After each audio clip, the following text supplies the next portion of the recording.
lately I've been reading and using a book by Bhikkhu Bodhi when I go to Airway Heights, our local prison, and he's an excellent scholar and translator. He translates most of the Pali Canon, so you'll see his name on many of those texts. But he's also a really good writer in his own right, I think. And there's this one paragraph that I've been using each time, and also for myself, that I wanted to share and then just talk about a little bit. So the writing, this is from a small little booklet on the Eightfold Noble Path. And he says, a spiritual tradition is not a shallow stream in which one can wet one's feet and then beat a quick retreat to the shore. It's a mighty, tumultuous river which would rush through the entire landscape of one's life. And if one truly wishes to travel on it, one must be courageous enough to launch one's boat and head out for the depths. So this has been, for me, I think it touches on a lot of the issues of how people approach a spiritual practice. And I think it's valid to come to a spiritual tradition in many ways. But my point in using this and emphasizing this paragraph is to at least make people aware of the vastness and the depthness of the Buddhist practice.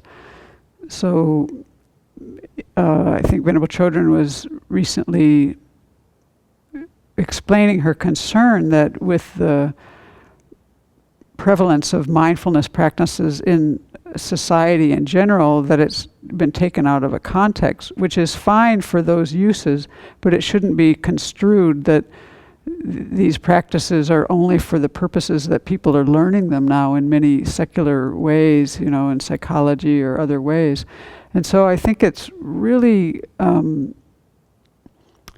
of course, anyone's choice how they enter into any spiritual tradition. And in our tradition, we believe that it's fine for people not to be Buddhist. That's really not the point on my side. To using any of the tools from our tradition that are beneficial for one's life is fantastic. And on my side, I don't have any interest in converting anyone to Buddhism.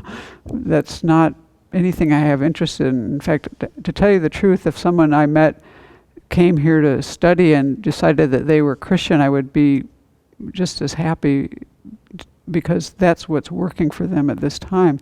To adopt something that is working for your life, that helps you with your suffering, I think is of the utmost concern.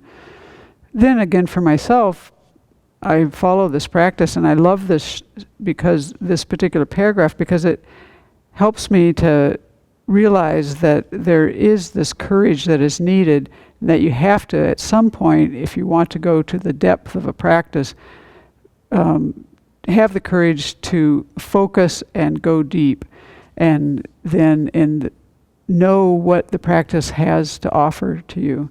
So in the case of the Buddhist practice, it sees our potential as something that we can't even really fathom. Because we can't fathom the mind of a Buddha, we can't actually fathom our own potential. But we get glimpses of it through our practice by understanding the different teachings that we learn. And one of those, I think, that's pretty accessible to people is thinking about the mind as being clarity and awareness. And on just these things that we can understand, if we understand them in the context of the Buddhist teachings, we can come to learn that we have some of the capacities that we have are to develop a heart that's open to every being that we see in every situation, a mind that's so able to focus itself that it could remain single-pointedly on one object for hours, or a capacity to actually develop what they call the superpowers or super knowledges, like seeing into past or future, seeing in the past, I guess it would be more correct, the karma that people have created, knowing when you've abandoned something fully, or a fully omniscient mind. And, when I sit here and I go through my day, I don't really think of myself in these terms.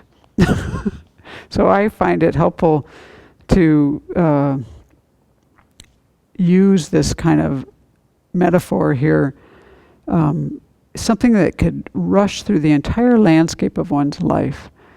That gives me quite a palpable, tangible taste of what this practice can do.